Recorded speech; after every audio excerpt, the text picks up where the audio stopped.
Gente, a gente volta a falar um pouquinho sobre essa história de novo da Ferrogrão. Um estudo da Universidade Federal de Minas Gerais aponta que a Ferrogrão pode desmatar uma área de 49 mil quilômetros quadrados, 11 vezes maior que o estado do Rio de Janeiro. Se isso fosse verdade, certamente o STF não teria autorizado a continuidade da obra. Mas, em tempos de fake news, a gente precisa ficar atento. Para falar sobre Ferrogrão, nós vamos conversar agora com o nosso comentarista. Eu vou dar uma voltinha aqui, não programada, o Aldo Rebelo, que está aqui no telão, do meu lado. Aldo, boa tarde. Desculpa fazer você ficar esperando um pouquinho mais, mas a coisa está quente aqui em Brasília. Você que andou pela Amazônia, conhece aquela região, como viu esse estudo da Universidade Federal de Minas Gerais dizendo que a Ferrogrão vai comer uma área aí 11 vezes maior o estado do Rio de Janeiro, mas já não tem a BR-163? Ô Valteno, a Universidade Federal de Minas Gerais, é essa a pesquisa, já tem alguns pesquisadores financiados por ONGs. O dinheiro compra até amor verdadeiro, quanto mais pesquisa e pesquisadores. Eu conheço toda a trajetória da chamada Ferrogrão, que sai do município de Sinop, ali no Mato Grosso, acompanharia, se fosse construída, a BR-163, até o porto de Miritituba, ali em frente à cidade de Itaituba, nas margens do rio Tapajós, um pouco abaixo de Santarém. Ora, todo o trajeto da ferrovia é dentro de área de domínio da União, já desapropriada, que são as margens da BR-163.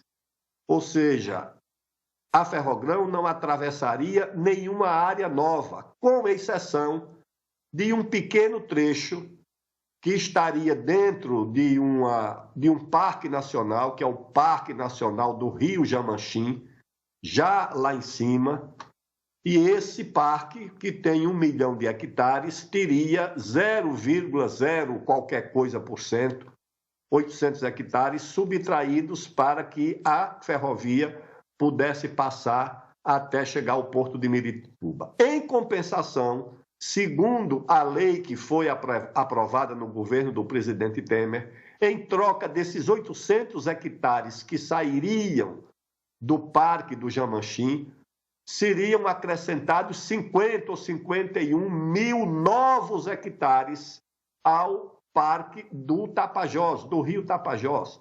Ou seja, uma compensação muito maior do que vantajosa para o meio ambiente.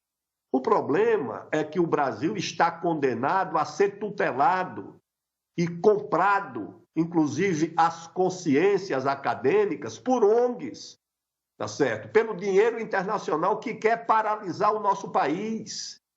Pelo contrário, a ferrovia, ela ajuda a proteger o meio ambiente, porque ela pode também dar acesso aos órgãos de fiscalização a áreas remotas que muitas vezes só são acessadas por criminosos ambientais.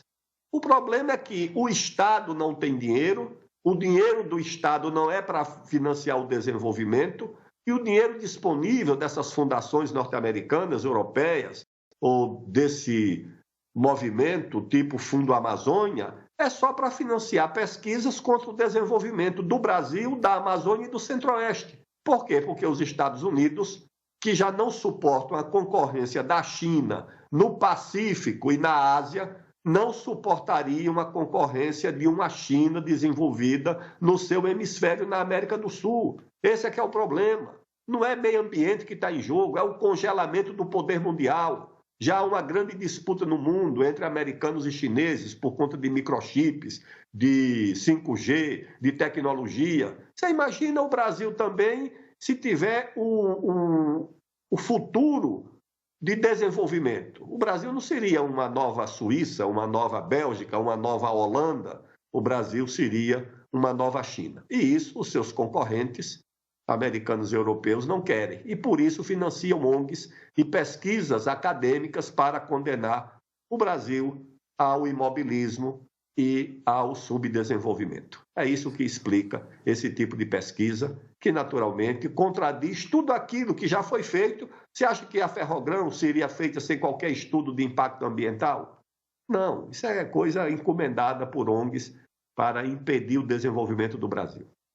Você conhece todo o trajeto, inclusive você percebeu lá que não passa em nenhuma terra indígena. No estudo está dizendo que impacta terras indígenas, mas qual a distância do impacto que está se prevendo? E mais que isso, nós estamos falando de uma região produtora e também estamos falando da Amazônia, que você sempre diz 1 milhão de agricultores. A gente vai continuar nesse discurso de não olhar para a Amazônia só como vamos dizer assim, um amontoado de verde, sem esquecer que ali vive gente, e gente, maioria, gente pobre, Aldo. Valteno, a 163 cruza terras indígenas, mas isso já foi resolvido quando a própria 163 foi construída, na década de 70 até a década de 80. Isso já é uma coisa resolvida, pacificada. O que a Ferrogrão faz é usar o terreno que já é faixa de domínio da União, que pertence a essa rodovia federal. Então não há nada a ser licenciado, porque o licenciamento que liberou a 163, como a ferrovia é paralela à 163, nada precisaria a não ser, na verdade, os interesses de bloquear a infraestrutura do país. Porque se você bloqueia a infraestrutura, bloqueia a logística, bloqueia o porto, o aeroporto, a ferrovia, a hidrovia, o aeroporto, você bloqueia o desenvolvimento, porque não tem desenvolvimento sem logística e sem infraestrutura. Se você não tem por onde transportar, se você não tem onde embarcar, se você não tem como fazer o deslocamento da mercadoria, você não tem como produzir. Então, isso é a leitura que essas ONGs fazem e, por essa razão, se mobilizam no Centro-Oeste e no Norte e na Amazônia, porque não se mobilizam para fazer saneamento básico, não se mobilizam para a educação, não se mobilizam para a saúde, não se mobilizam para a infraestrutura, se mobilizam apenas para essa agenda de bloqueio do desenvolvimento. E é um país com um déficit muito grande de soberania, de autonomia na região mais rica do país, e nós pagamos um preço elevado por causa disso. E nós temos que enfrentar essa situação. Por quê? Porque o futuro do Brasil está ali. O futuro do mundo é no Pacífico. A economia do mundo está transitando do Atlântico Norte para o Pacífico, da Europa Ocidental e dos Estados Unidos para a Ásia. É isso que a economia do mundo está fazendo. É uma mudança de época, é um câmbio de época que o mundo está conhecendo. E o mundo brasileiro mais próximo da Ásia e do Pacífico é o Centro-Oeste, é a Amazônia.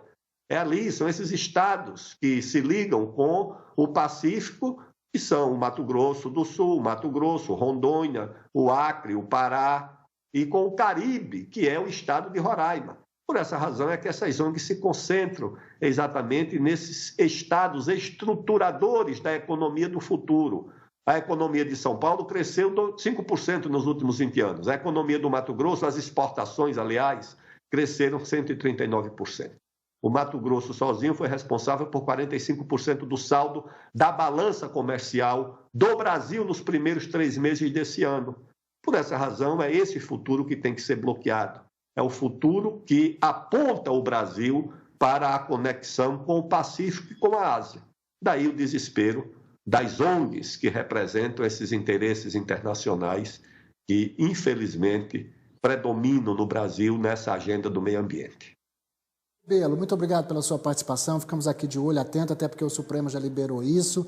Tem uma CPI das ONGs funcionando no Senado Federal, analisando. Você tinha me dito e me disse que tem expectativa, esperanças que esse trabalho vá ser próspero. Obrigado mais uma vez pela participação aqui. Um abraço, Valteno, parabéns e até breve.